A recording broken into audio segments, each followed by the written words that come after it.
Welcome to another episode of Off the Menu. I'm your host, Vincent Franchini from Tumblr House, here with a superannuated Charles Coulombe. Superannuated? Very old. You mean like elderly? Ancient. Past my Best Buy date? I'll say. Where does this ageism come from all of a sudden? So you're saying I'm long in the tooth, over the hill? I think all the propaganda from the young people are starting to seep into me. This anti-boomer sentiment. Okay, boomer. Okay. Hold on now. Hold the phone. Firstly, as we've established, I'm a junior boomer. Number one. Number two.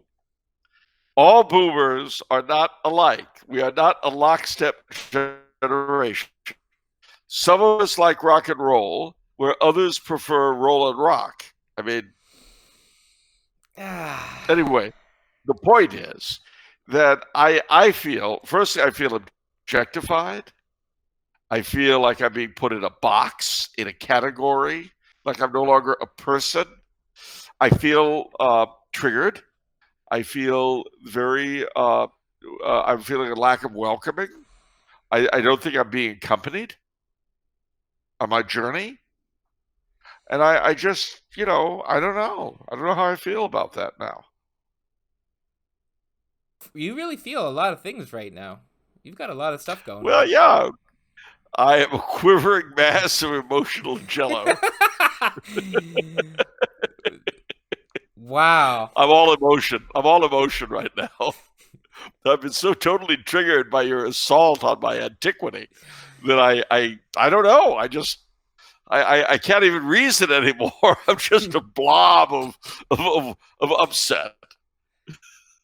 I think that's probably how it is for most people nowadays. I think it is. I think this is what it's like. They're like, oh, it's all so awful. I mean, I saw my pal Axel over the weekend, but his wife and I came up with a new idea as to where this stupid stuff comes from. Are you ready? Ready. Weenie Central. Where is that? Well, we don't know. That would, believe me, if we knew, there'd be a surgical strike on Weenie Central. We don't know where it is, but these are the people in every country who get upset about everything. In Germany, they're upset about Zwart Piet, the Black Peter, the fellow who accompanies St. Nicholas, because it's an attack, you see, it's racism. They're the people, of course, behind the anti-smoking. They're the people behind everything. Weenie Central. They're all upset all the time about everything. And I, thanks to your assault on my antiquity, I have just felt for a few minutes what it's like to be a full-time staff member at Weenie Central. See? You're welcome. Thanks. I know how the other half live, and you know what? You call that living? Oy. Gosh. Can you imagine that constantly have your emotional sensitivities on fire, waiting to be triggered, waiting to be attacked? Oh, I know they're just waiting to get me upset. Oh, I know it. Actually, I've got no interest in doing that, sir, and I've got nothing to say to you. Ah, you see? You have nothing to say to me. I'm being marginalized.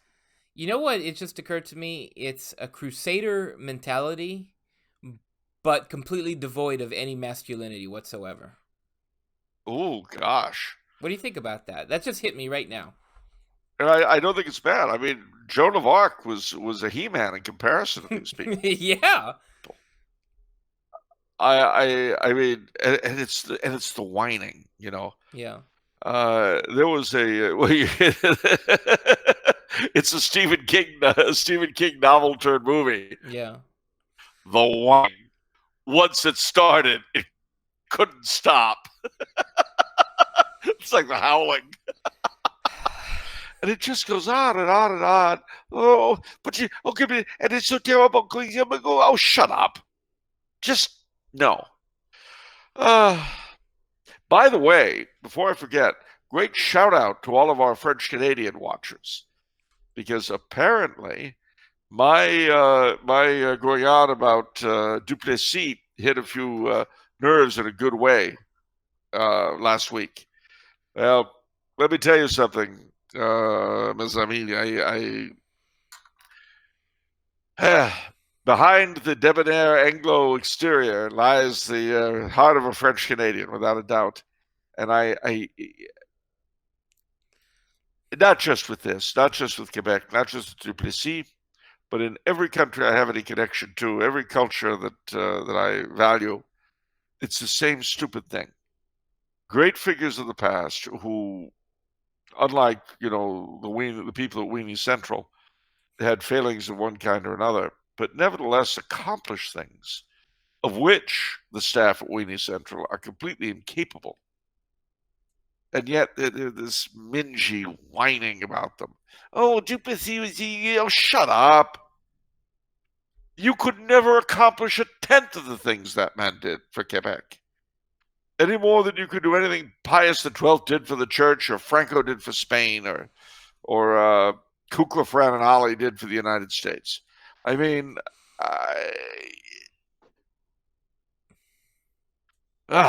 drives me nuts. I ranted. That was a rant. This is going to be a great episode. Oh, well. So let's see. Yeah, what else is going on, Charles? Well, tell you a couple of things. Firstly, when our devoted audience see this, it'll be Monday the 9th of December, which liturgically is the Immaculate Conception, and thus the great feast of these United States. So, to my entire Catholic American audience, let me tell you, this is the time to really push your Catholic American identity as opposed to your American Catholic identity. But pull out the old American heritage, study up on your history, find out who evangelized your neighborhood, wave that flag, lift high the cross, etc. I was in the Netherlands on St. Nicholas's Day, and St. Nicholas, of course, is the patron of New York City and the great glorious state of New York, where I was born. And it seemed somehow fitting to be in the Netherlands on St. Nicholas's Day, if I couldn't be in New York, Weenie Central and its servitors aside, gosh, there's still so much that's wonderful in the world. I was in Aachen and saw the great shrine of Charlemagne, and saw of course, here in Austria too, as there. I just got back this evening. Christmas markets all over the place, and they really ooze the spirit of Christmas, to say nothing of gallons of Glühwein. And one of the things I love about this time of year anywhere, here, New York, Louisiana, France,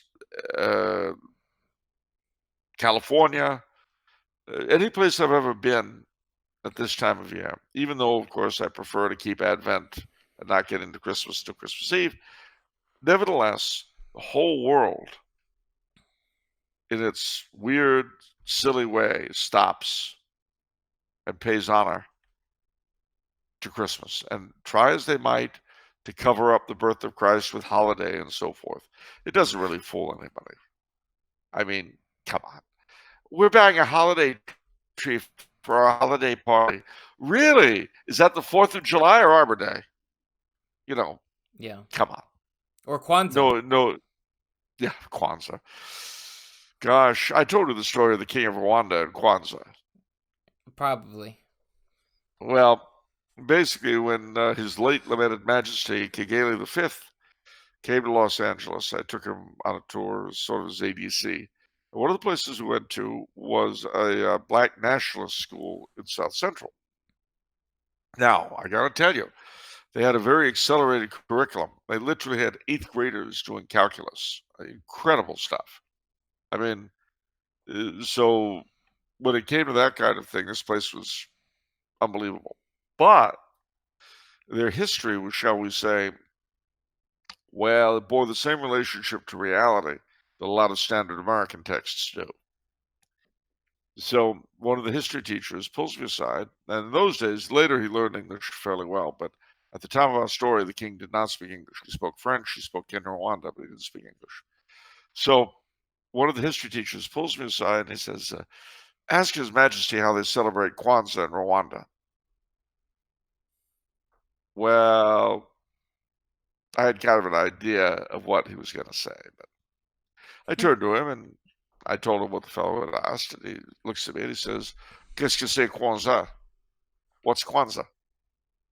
So I turned to the fellow and I said, His Majesty wants to know what's Kwanzaa. He says, you know, the traditional African midwinter festival. So I turned and related, and the king looked a little puzzled for a minute. He goes, Ah, nous dit-on ça Noël? And I turned to the fellow and I said, His Majesty says they call it Christmas.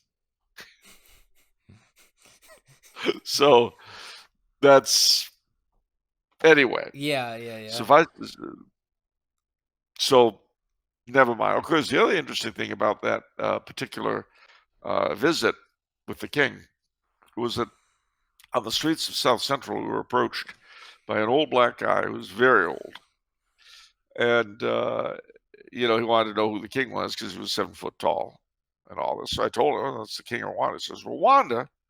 You mean where they filmed Trader Horn? And I looked at him and I said, yeah. He said, man, I remember the dancing. And he started doing some dance numbers he remembered from the movie many, many years before. Well, the thing is, all the dancers in the movie were Rwandans. So the king and his secretary were absolutely enchanted because here is this American black guy doing actual Rwandan dance steps on the streets of South Central. Wow. It was a Kodak moment. I mean, the glee that the king and his secretary greeted this with was, it's going to stay in my memory a long time. Anyway, so we got the Immaculate Conception, St. Nicholas's Day. Christmas is coming ever closer. Something that I have to point out, and that is that next week will be the last week for about a month and a half that we will be doing the show in this binational setup. 2 weeks from now, I will be ensconced in the studio high atop the Tumbler Tower. Well, not high atop, actually. It's one of the lower floors. But nevertheless, we'll have to dust off the studio and, chase out whoever's been eating lunch or whatever in there, clean it up, and we'll be doing the Christmas show and the New Year's show from there. Yes, I'm excited. Yeah, it's good stuff. It'll be great to be back there in person instead of the I don't know who came up with this idea of handing me around on the cell phone. I feel objectified. I feel less than human when they do that, like I'm some sort of a toy to be played with. Especially the secretarial pool, they're the worst. Look, girls, it's Charles. Hi, Charles. Everyone waves and they laugh and point, which I don't mind. I'm always glad to see them, but I mean, it's just an odd feeling. Then the phone gets picked up by Tyrone and he brings it down to the motor pool. And the guys all gawk at me, and then they pass me on to the maintenance crew, and it goes all the way through the building. Yeah, our beloved Tyrone, head of Tumbler House Security, is normal stuff for Christmas season. He's making a list and checking it twice. Yeah, I'll bet. Trying to find out who's naughty and nice. Know who naughty and nice. I'll tell you what. He's looking out. He's trying to find out who Thumbs Down Guy is right now. You know who I'm talking about, Thumbs Down Guy. How on all our full episodes, there's like 150 upvotes, 1 downvote every single time. Actually, I think last episode there were 2 downvotes. So I think Thumbs Down Guy is probably recruiting from some cesspool of villains or something. Or he's trying to cover his tracks and do it voting twice.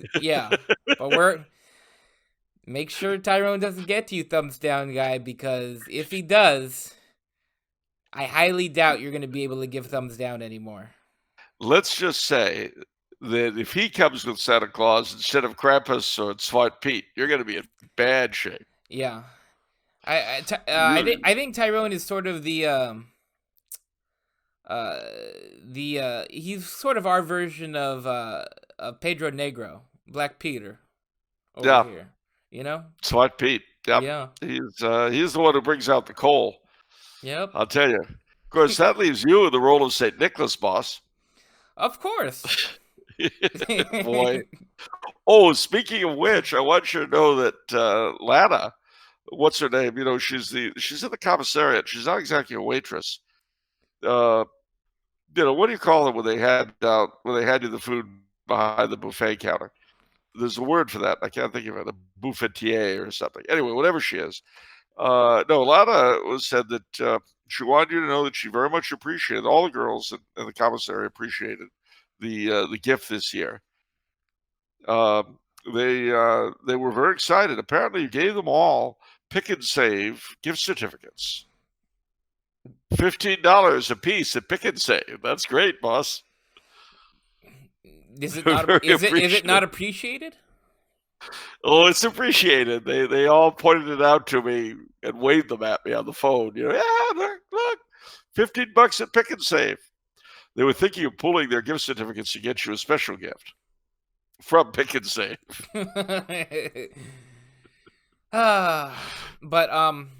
Okay, so time of the show to say thank you to everyone. We had such a blowout sale last week with the 20% off. People came out in droves. It was the best week of sales Tumbler House has ever had. Shipping department was completely overwhelmed. You know how we have a saying where give them what they want, good and hard. I felt like God was saying that to me. Oh, you want sales? Do you? Do you want sales? Okay. Oh, I'm gonna give you what you want, good and hard, and that's what it was last week, basically. And I just want to thank everybody because it was just overwhelming. But did anybody buy enough to get the slicer dicer? Oh gosh, no one bought enough. Not quite there. But that leads me to another promotion, a shameless promotion. Something we do at Tumbler House. We have an affiliate network where affiliates who link to Tumbler House and generate customers for Tumbler House get 25% commission. You can go to tumblerhouse.com, sign up, become an affiliate, join the ranks of Church Militant, Sensus Fidelium, and Catholic Gentlemen. You're already enjoying being a Tumbler House affiliates. And we have a special affiliate story for what happened last week. One of our affiliates, he's in high school.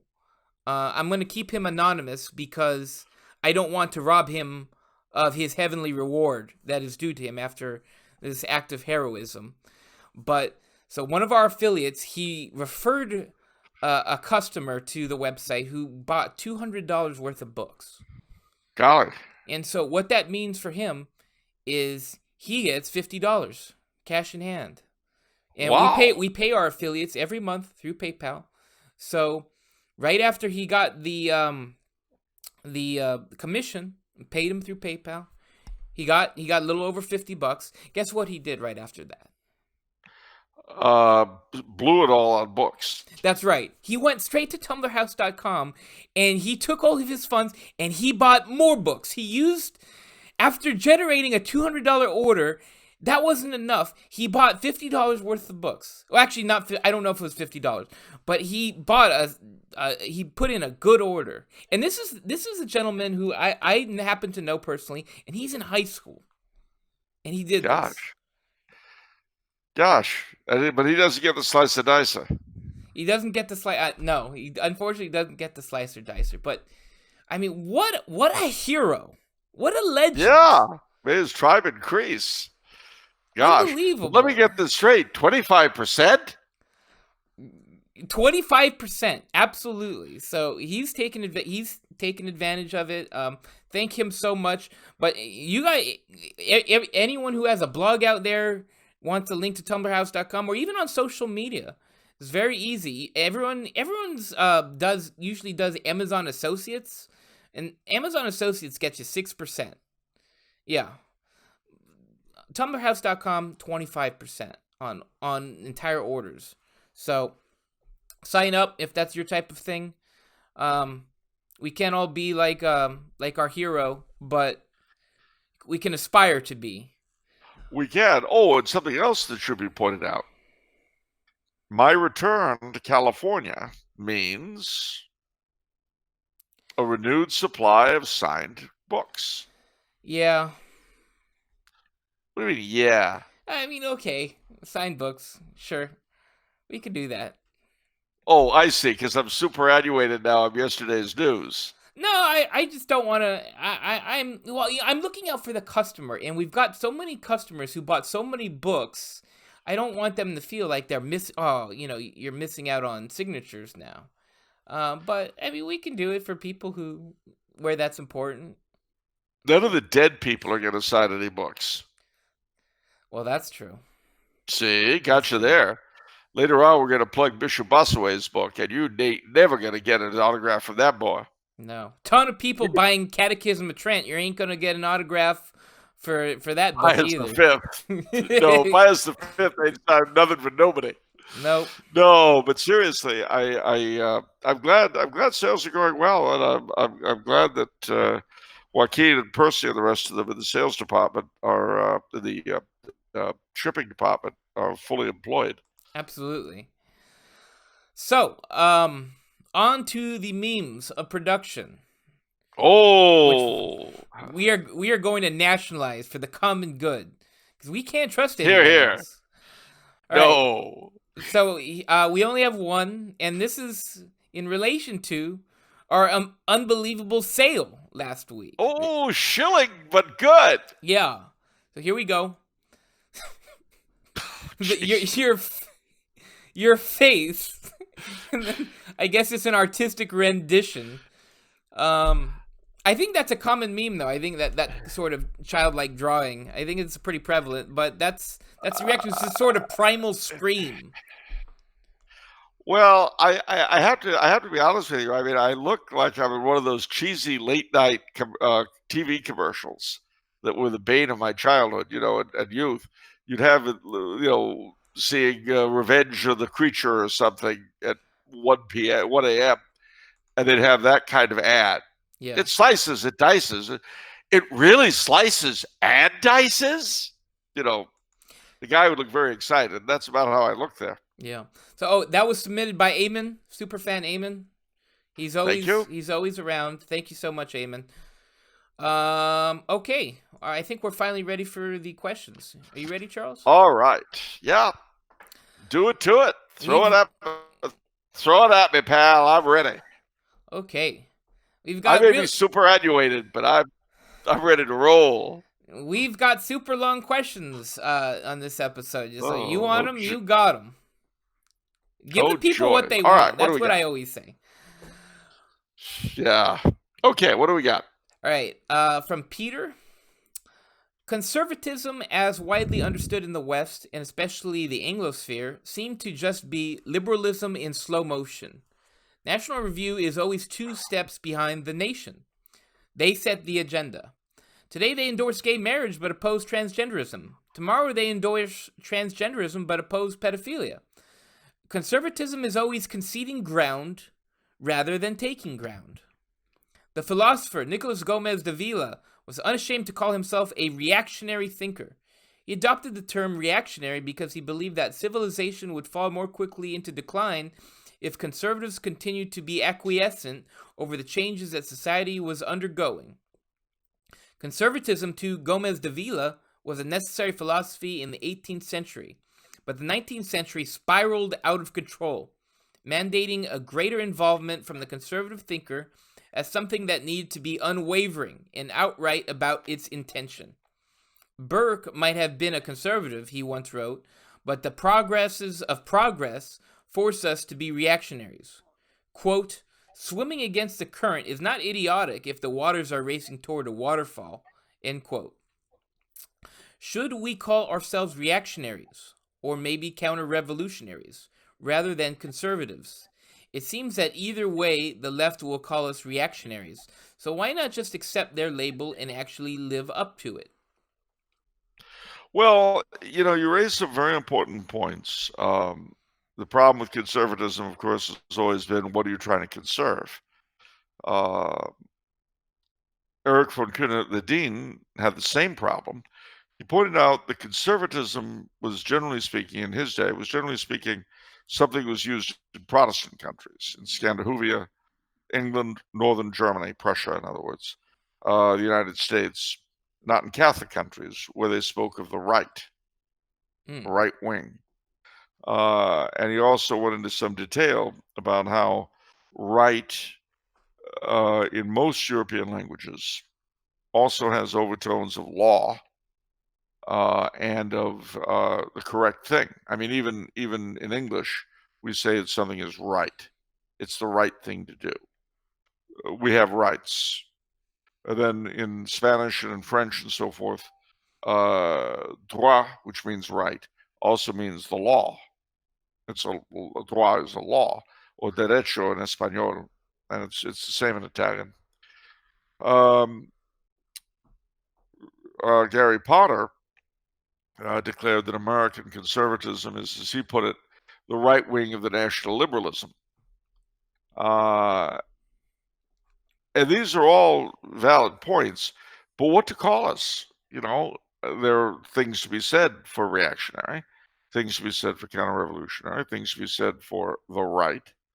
Although, the right comes from the setup in the convention during the French Revolution. Some people have opted for the word traditionalist, but that's been kind of co-opted by people like René Guénon and Julius Evola and guys like that, who are not people I'd like to be associated with. I mean, I'm at a point now, though, where I almost feel like saying, how about we just call ourselves sane? Yeah, well, it's interesting. It's hard. It's very hard, and I don't have an answer for it. Sorry. I'm in marketing, and one of the things about marketing that you discover is that words are empty placeholders, especially for a brand. You can turn the meaning of a word into just about anything, if you think about it, even basic concepts. For example, it's called sophistry. what love means, the context of that when we use that word love, or hate, or pride. These are very basic words that have developed completely different images in our mind. So I don't think the actual word matters, because the context is going to be placed in there no matter what. Does that make sense? Yeah, it does, and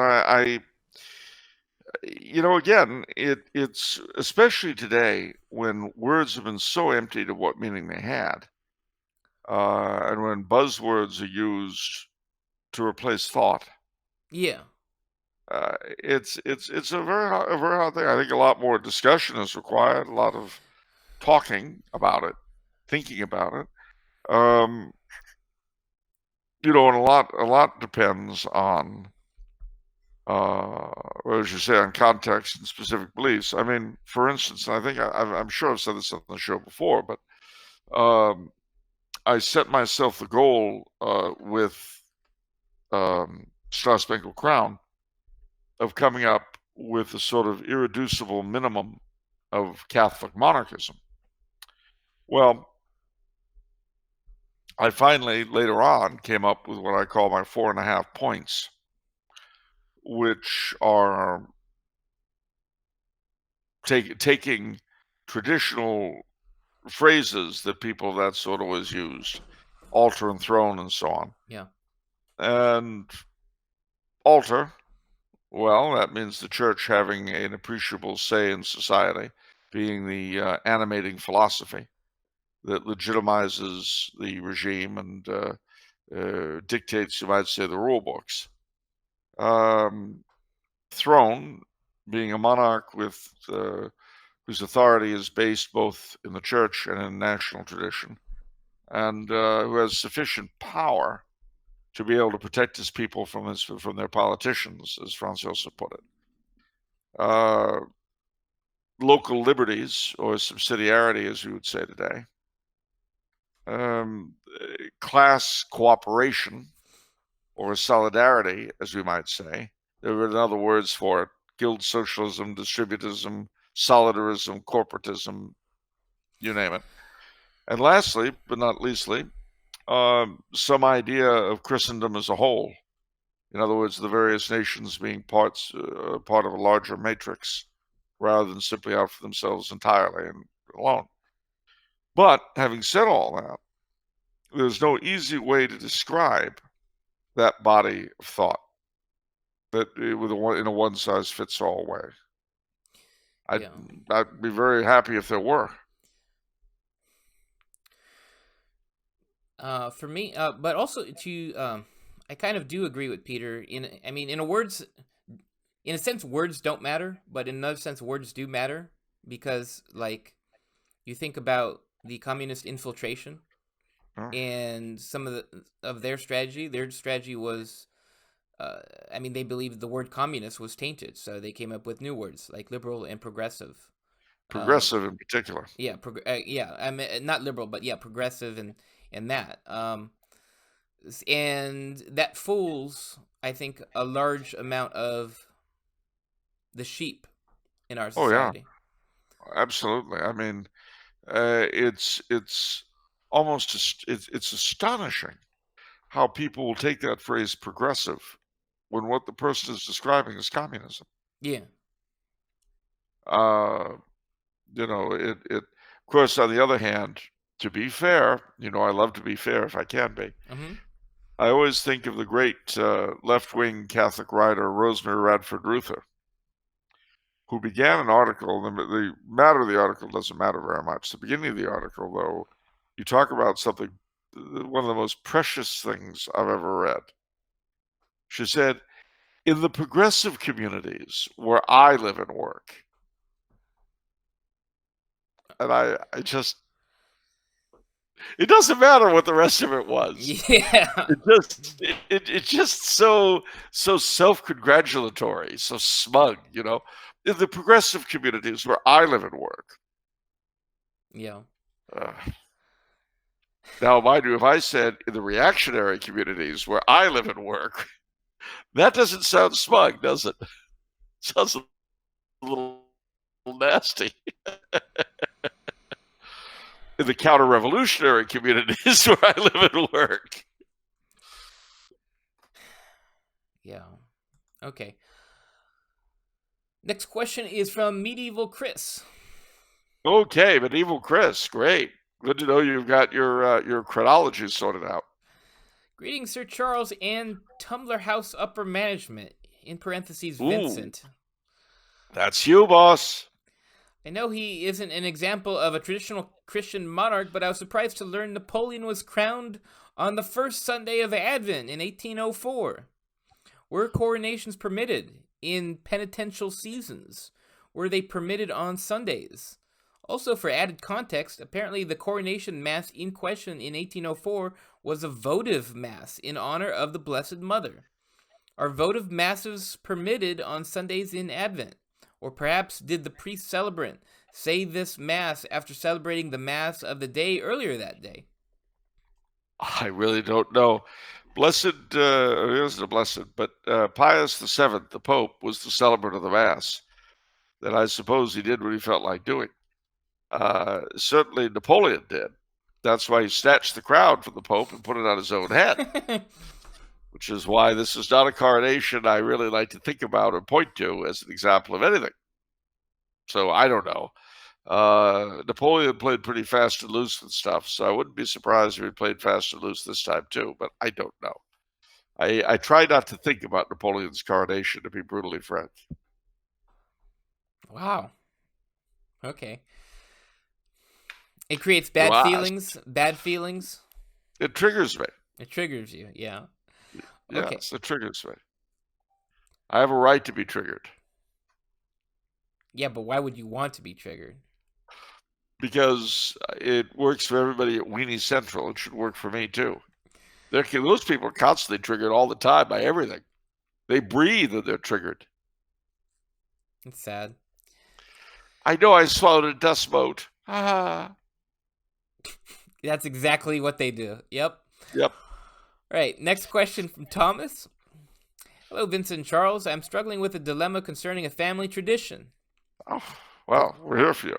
For 300 years, every firstborn son of my family has been given the middle name Lilburn in honor of a maternal ancestor, Robert Lilburn, who was a parliamentarian commander during the English Civil War, as well as a signatory of Charles I's death warrant. Monarchist sentiment has always been strong in my family despite this, with my grandfather, great-grandfather, and great-great-grandfather, who all bore the name Lilburn with pride. Also served the king in World Wars I and II and the Boer War, respectively. Despite this, I am having reservations about naming my future son after a man who committed regicide, but I am also feeling guilty about abolishing a long-standing family tradition. Do you have any thoughts? Yes, I do. I understand both feelings. What I would do is give the kid the first name of Charles, not after me, but after Charles I, and keep Lilburn. I mean, you're right in that it's an obnoxious name from an obnoxious person, but since then you've had 3 centuries of your people using it, and that's got to count for something. So that's what I would do. Call him Charles Lilburn, whatever your last name is, or James Lilburn if you really want to be annoying. But of course, he fought Charles, so Charles would probably be the best. And that should do the trick. I mean, you don't have to call him Lil or Bird or anything. If you call him Charles, don't call him Chuck. Yeah, that. Yeah, that's rude. Well, they don't have to answer. If you say, "What's up, Chuck?" he'll have to tell you in detail. Right. Next question is from Carl. All right, Carl. Speaking of Charles, Carl. As an Orthodox Christian, I prefer to serve an Orthodox monarch. However, a Catholic monarch would be far superior to the current secular progressive oligarchy we currently endure. My questions to Charles are: has he ever considered emigrating to Canada or another country that at least has some vestige of monarchical government, however diluted? No. I have never considered emigrating. I'm here in Austria, of course, to go to school. But, and I mean to say, if something ever happened that I felt forced to emigrate, that would be one thing. But, I was born in the United States. I was born an American. My grandmother's people have been there since the 18th century. And even though we were Canadian a lot longer than we were American on my dad's side, it was to the United States we came in the 19th century, and the country has done very well by us. So I've always felt I had an obligation to the country in which I was born, and which, as I say, we came from Canada very very poor entertainers, and we did extremely well. So I, much as I love Canada, much as I love Britain, much as I love a lot of countries, much as I love Austria, which has certainly a ton of vestiges of the monarchy here, I have never seriously considered leaving the United States for that reason. So there you go. Carl's second question: given the current digital age and a near future which will continue to make the world smaller, does Charles see an opportunity for a portion of like-minded monarchists to form a small country on a deserted island? With the potential future dissolvement of the USA, does Charles see an opportunity for like-minded monarchists to form a new nation from a small sliver of our former nation? By the way, Ethiopians, Copts, and Armenians regularly attend and commune in Eastern Orthodox parishes in America when they do not have a respective parish available, such as Greek, Antiochian, etc. It is sanctioned by our bishops.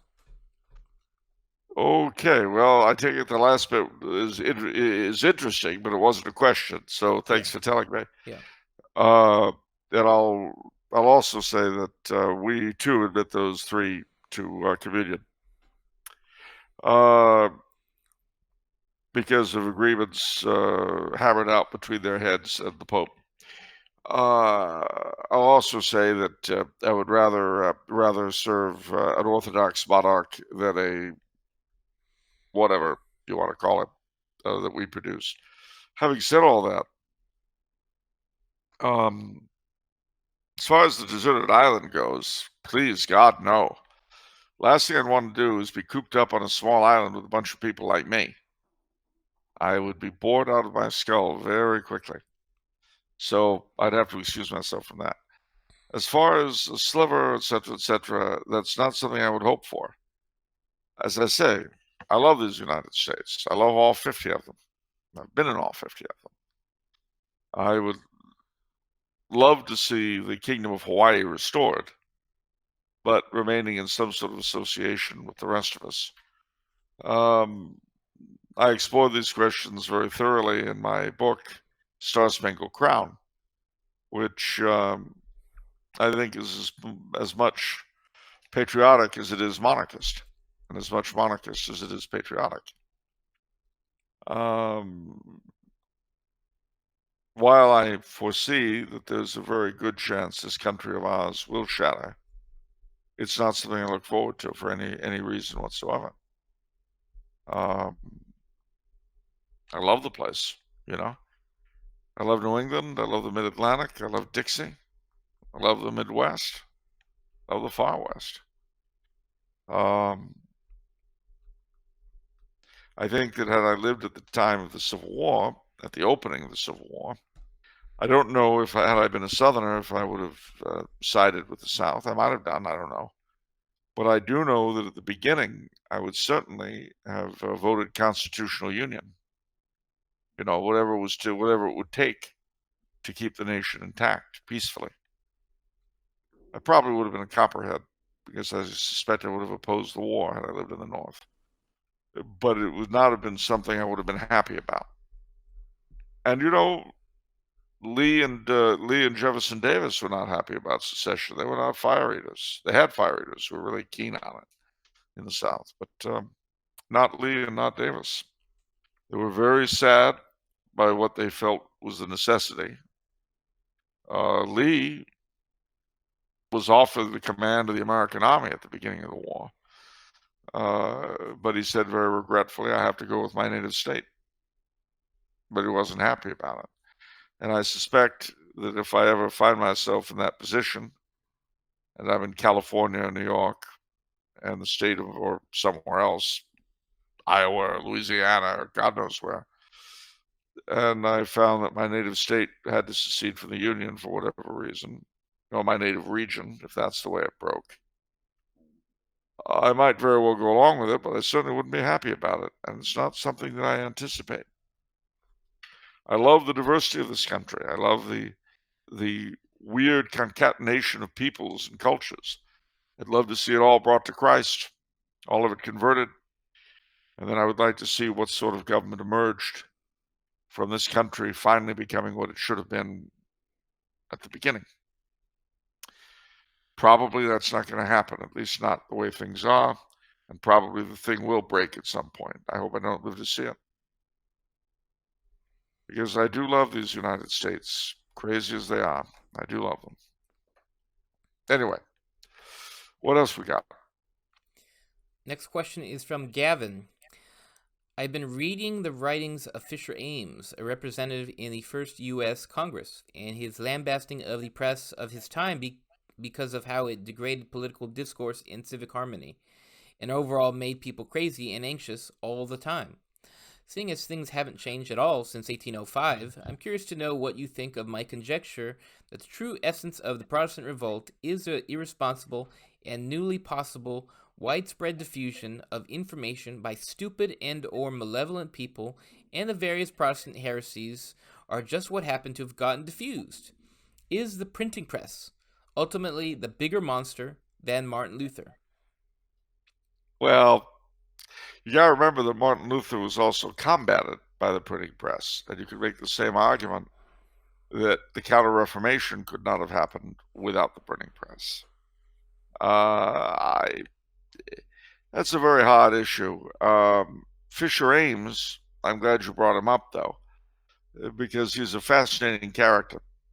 Federalist, accused of being a monarchist, incidentally, but he exonerated himself from the charge by saying that if I were a monarchist, like the Loyalists or the Tories, I would be in danger of losing my property. And anyone who knows me knows I would never do anything like that, which is kind of like a lot of us today when it comes to pro-life and so on. Oh, I'm sorry. Well, we would never do anything that would, never mind. I'm not going to pursue that particular rabbit hole, as Cardinal Seepage puts it. But no, I certainly the media have often played, whatever media happen to exist, have often played an exacerbatory role in whatever was going on. But I don't think you can really attribute everything to them, because these things can be used for good as well as for ill. And as I say, without the printing press, the Counter-Reformation would have gone nowhere. So I don't know. I think the printing press and media in general, that's power, and so you can't say the invention is evil in itself, because that's like saying then power is evil. It's not. Power isn't evil. It's just because of our corrupt nature. The history of humanity is about how we've misused power. It's true. It's like saying the wheel is evil because of how we've used the wheel or any other invention. What about the one ring of power? Oh, well, that is a gift from the enemy. So no matter what you do, that one's going to be bad. That one, no, that's special. That all right. It should be kept deep in the Tumbler House vaults. All right, for safekeeping. Good. I'm glad you don't use it. Only of the utmost emergency. Avoiding annoying callers. Mr. Franchini, the gentleman from the IRS is here. Send him in. I don't know where Mr. Franchini has gone. What's happened? Okay, next question is from Garrett. Garrett.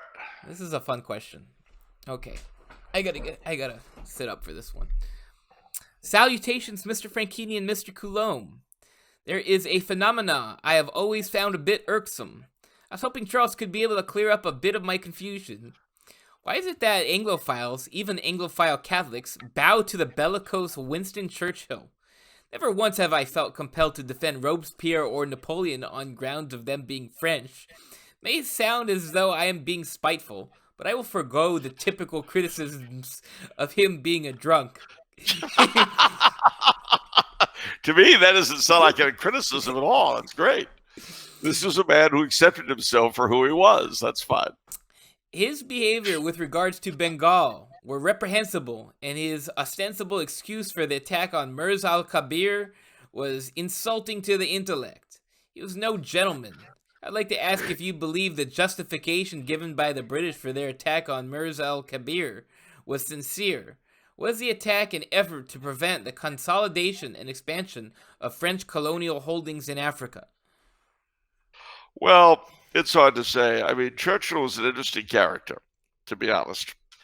I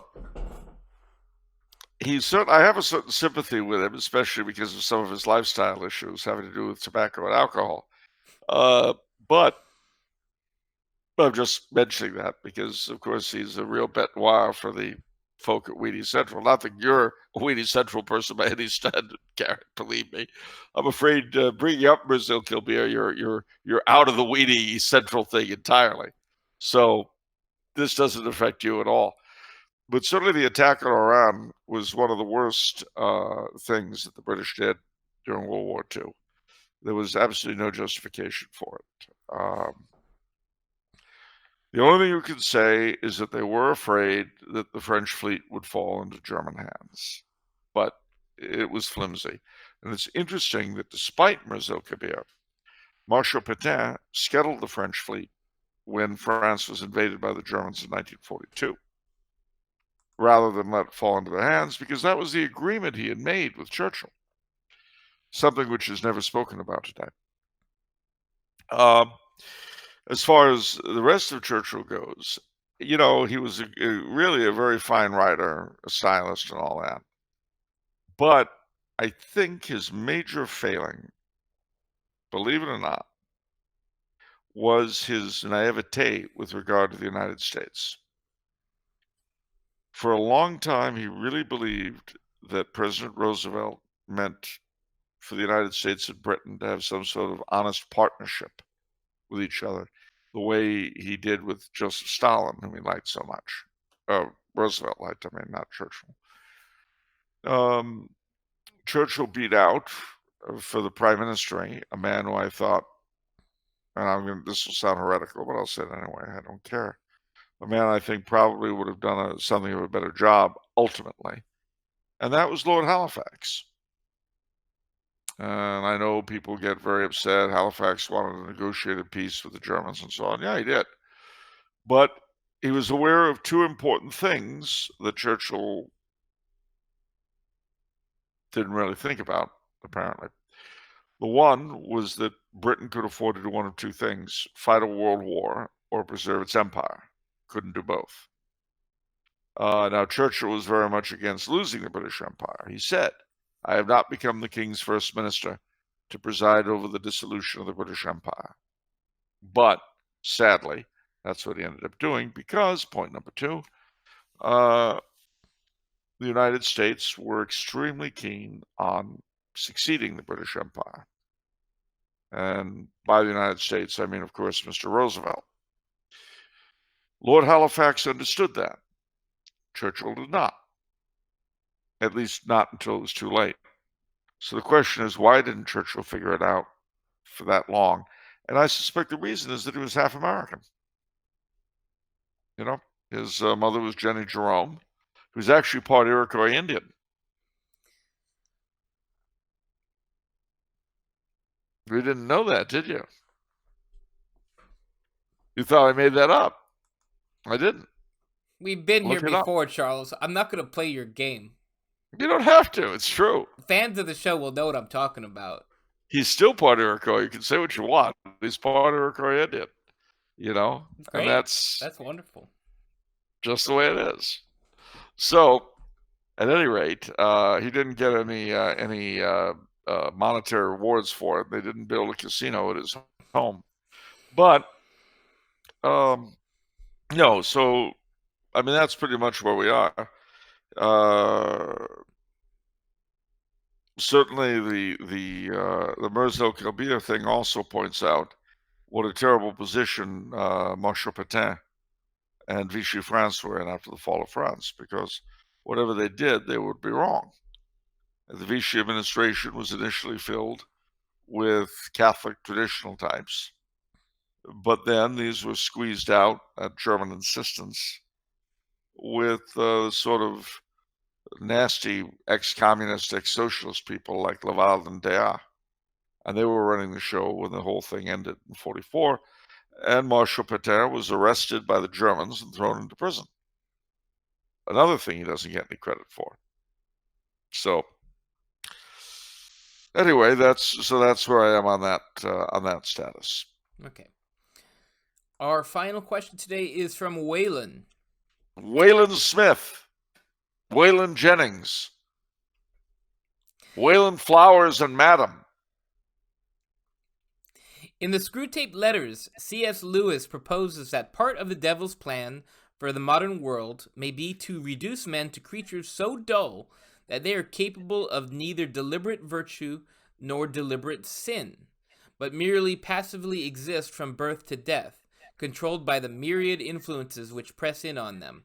He suggests that these men without chests are destined for neither heaven nor hell, but only limbo, and that the devil is pleased at least to have deprived them of heaven, even if they aren't quite wretched enough for hell. What's your take on this? Can adults go to limbo, or are heaven and hell the only alternatives for those who live to the age of reason? Well, I mean, I have no reason to believe there's any other provision for them. We certainly haven't been told of any. We only know about heaven and hell for them, ultimately, with, of course, purgatory as a temporary measure, just as the limbo of the fathers was temporary. So, I mean, it's a nice poetic thing to say, but I think it's quite possible that people of the sort that Lewis describes don't go as deeply in hell as other people. Certainly not as deeply in hell as bad Catholics go. We know that there are variations in the torments. Even Dante, repeating tradition of different sorts reflects this in the Divine Comedy. But I certainly don't know of anything authoritative. And C.S. Lewis, much as I enjoy his work, would definitely not count as authoritative. So there you go. I mean, the men without chests are still going to be committing mortal sins because they're adults. Yeah. They'll just be dull, stupid mortal sins. I was kind of do the math on that. So the limbo is a formulation of two different virtues. One is not virtues, dogmas. One is that lack of baptism results in the deprivation of the beatific vision. Right. And then sin is punished by hellfire. Yeah. Right? Yeah. And so if you reach the age of reason and you're just going along your adult life, and in order to qualify for limbo, you'd have to be like a non-baptized Mary. Yeah, pretty much. A stainless soul. But you... Yeah, you would have to be But given sinless. that you have... Yeah, it's just... It's not plausible. I mean, that's just... No, it's not only not plausible, it's impossible. That would not happen. So, yeah, I have to agree with you. Yeah. So, sorry about that. C.S. Lewis is not a good source for dogmatic pronouncements. Let's talk about this from a different angle, since we're still under an hour, I think. It's interesting that he sort of makes an excuse that we're so dull that we're controlled by the myriad influences which press in on them. That's interesting. So that's like absolving people of responsibility, that we're all just sort of sheep, and society's pushing us this way. Which, of course, is not something that is ever true. We're never absolved of responsibility, ever. That reminds me of one of the many G.K. Chesterton quotes, where he says that a dead thing can go with the flow. It can go downstream. Yep. It takes a living thing to swim upstream. To swim against it. Yeah. Yeah, that's very true. And, I mean, C.S. Lewis in this quote seems to act like it's impossible to swim upstream. Yeah, actually. And so I think there's a huge theological problem there.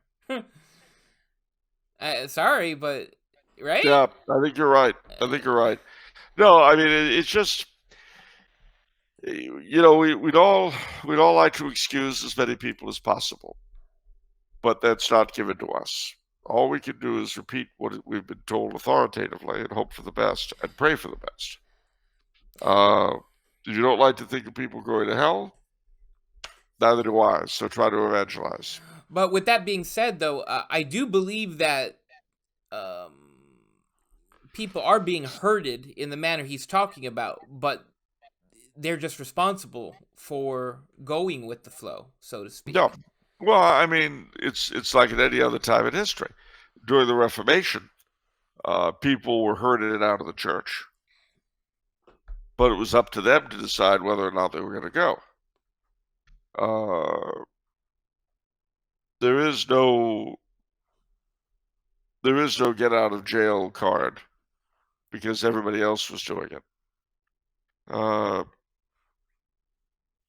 No, it's a sad deal, but there it is. Okay, let us go to the books.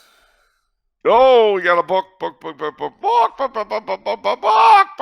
Oh, sorry, that's a chicken clucking. Never mind. Let's go to the books. Books, yes, plural. Book. From Afar by Roger Thomas. This is a novel, historical novel on the three wise men and their journey to the Nativity. I love this book. This book actually had me in tears. I can legitimately say that at the end. It is such a beautifully written book. Perfect for the season we're currently in. It's got great reviews. It's pretty immaculate. Father Longenecker gave a glowing review of it for one. He's got a lot of other reviews on there. It's an incredible book. And the other book for the season, Meditations for Advent by Jacques Benin Bossuet. Bossuet. Are you familiar with this author, Charles? Oh, very much so. Court preacher Louis XIV, Bishop of Meaux, tutor Louis XIV, son of the Dauphin. Great man. Tremendous theologian, enemy of the Jansenists, and really all-around good guy. So definitely they're worth reading and worth using as Christmas gifts. Absolutely.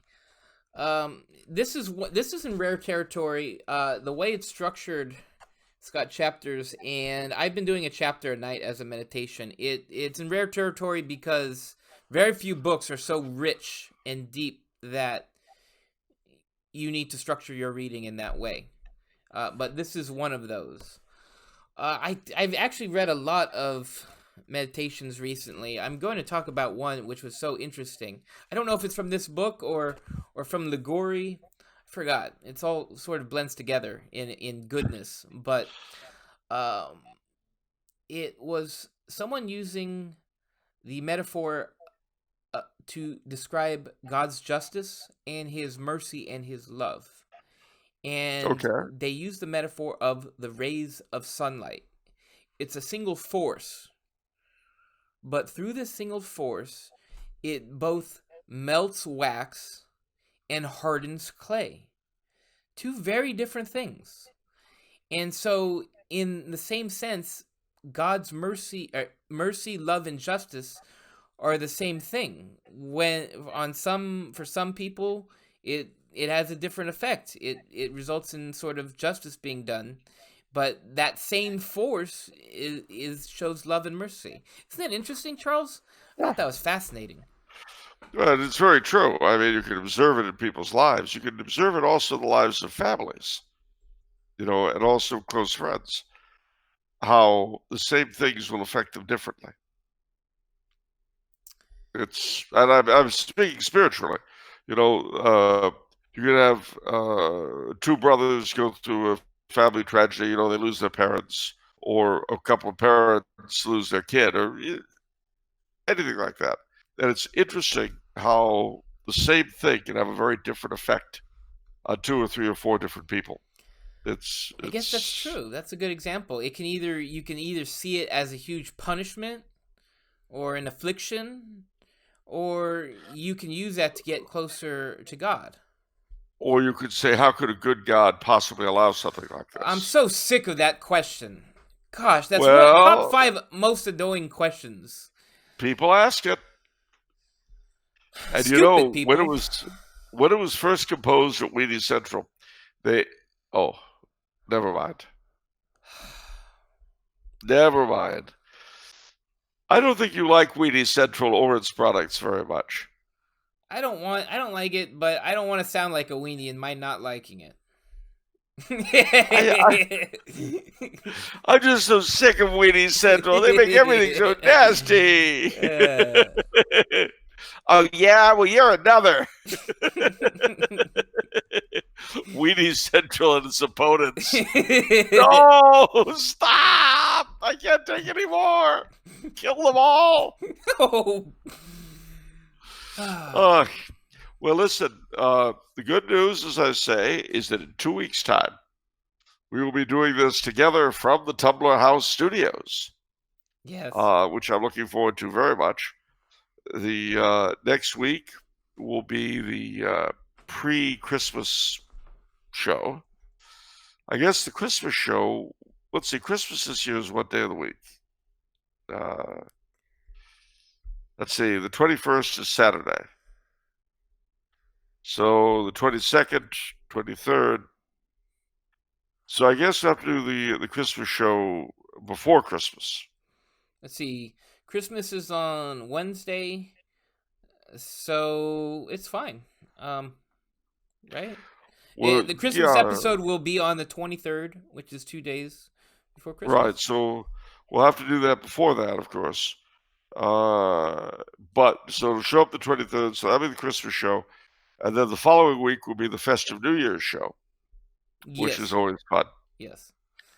I remember the late lamented McLaughlin, the McLaughlin group. John McLaughlin, James McLaughlin, whatever his name was.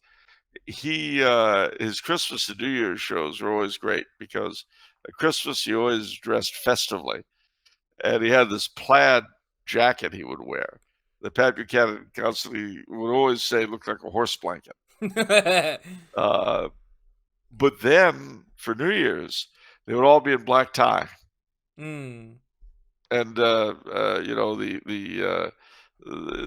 most gorgeous woman of the left, Eleanor Clift, would be. You're getting that look. Why are you getting that look? Not quite. Not quite what? Not quite glamorous.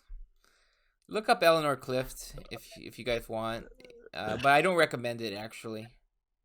Okay, for starters, compare Eleanor Clift to Nancy Pelosi, Hillary Clinton, Donna Shalala, Janet Reno, or Madeleine Albright. And I assure you, she comes out really better. Are we going to do this? Do I have to put her picture up on the screen, Charles? Yeah. America's left-wing sweetheart, Eleanor Clift. Yeah. You heard it here first. Anyway, she'd always be in a sort of a ball gown while all the guys were in black tie for New Year's, which I thought was nice. But she's got a lovely voice. It's always reminded me of fingernails on chalkboard. And when Clinton was president, it didn't matter what he did, she would always defend him. It was great to watch. I mean, even when it was stuff that nobody in their right mind could possibly defend, Eleanor would be out there just... All right, Charles, I'm going to share my screen so you can see the picture I'm going to show you, and I'm going to put it on. Let's see here. File. Okay, there we go. Oh, there we go. America's left-wing sweetheart. She's just an old lady. Eleanor.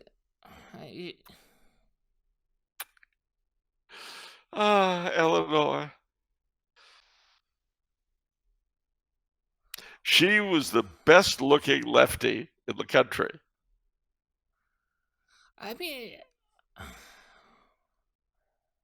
I don't understand your infatuation with her. Well,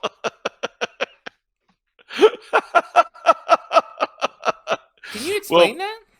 Yes, I can. I love the looks on people's faces when I say this. That's all. When I say she's gorgeous and people who know what she looks like look at me like I've got two heads, it's very rewarding. I feel very, very, I don't know, justified. Okay. What? No, I'm serious. If you say to someone who actually knows what she looks like, I think Eleanor Clift's kind of hot, the look you will get, It is worth it every time. Okay. So, we can't close on that. I'm not going to let No. the show close on that. All right. Well, I don't blame you. I will tell you the 4 things I am looking forward the most to in coming back from Austria. All right. And mind you, I'm not keen. I'm not in a hurry to get back. Not by no means. But there are 4 things I'm really looking forward to. Are you ready? Ready. Let's go. Eggnog latte. Ooh. Mexican food. Yeah. Mexican food. Well, I did that already. Corned beef and cabbage.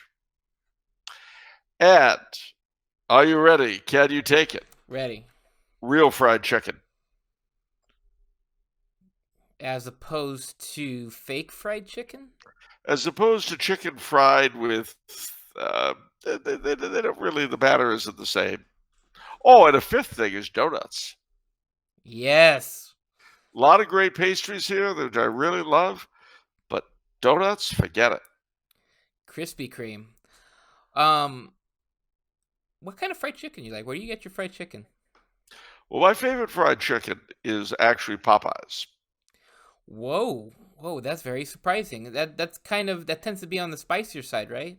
That's Cajun style, Louisiana fast. That's the one. Yeah, there's one right in Monrovia. There is. I've been there many times. That's surprising. So Popeyes, really? That's not my cup of tea, really. I love it. Now, mind you, I will do the Colonel. Okay. I'm not against the Colonel. I actually met the real Colonel Sanders, not the guy they've got playing him now, but the real one. Mm-hmm. He came to the Boy Scout National Jamboree in 1973, and we all got to meet him. Wow. So, yeah, pretty exciting. Met Bob Hope at the same event. So, that's epic. Yeah, it was quite a thing. I'm very happy I went. 1973. Hardly a man is now alive who remembers that famous day and year. And let me see. There are other things I will look forward to seeing. I look forward to going to a lot of restaurants. Do they do Christmas lights over there? Oh gosh, yes. Oh, they do. Okay. Oh man, they're really going for Christmas here. But having said that, there are particular places I very much like. St. Albans Drive in San Marino. Yeah. That's great stuff. I like the Christmas Tree Lane in Altadena, which is really magical. Hastings Ranch is there. Sadly, the Balian Mansion is one with the ages. Oh, no. Yep, no more Balian Mansion lights. All gone. But it's a San Gabriel Valley Christmas. Are you going to give everyone a Christmas picture of, instead of a tree being decorated, it's you being decorated as a Christmas tree? Oh, yes, that'll go out again. The decorating the Christmas elf will, or as my nephews dubbed my elven counterpart, Drunky the Elf. In a related topic, visit gladtrad.com. See what's going on there. Gladtrad.com. I actually showed this to Charles. You don't remember, Charles? Vaguely. I think you put the elven picture up. You put Drunky from one year. I bought gladtrad.com and your Christmas picture is there. It's just that's it. That's all it is. That's all gladtrad.com is. See, the thing of it is, ladies and gentlemen, I have to explain. My nephews come over every year, my brother's boys, and they decorate my tree and so forth. But before they can do that, they feel they have to decorate their uncle. And then they take a picture and they get very excited about that. And I don't mind being decorated. It makes the boys happy. And, there was actually, all kidding aside, one year I was deathly sick. I mean, literally, I almost died on Christmas Eve. That was 2015. I had acquired an infection and it went into the blood. And yeah, it was not a good thing. Yeah. But I did have the presence of mind to buy the tree before I went to Methodist there in Arcadia to sit forever in the emergency room. So I bought the tree, drop it off. I have Albert drop me at the hospital. And I was there for 9 hours before I was treated. So they treat me. And then I come home. And the kids had not only decorated the tree, they decorated the house.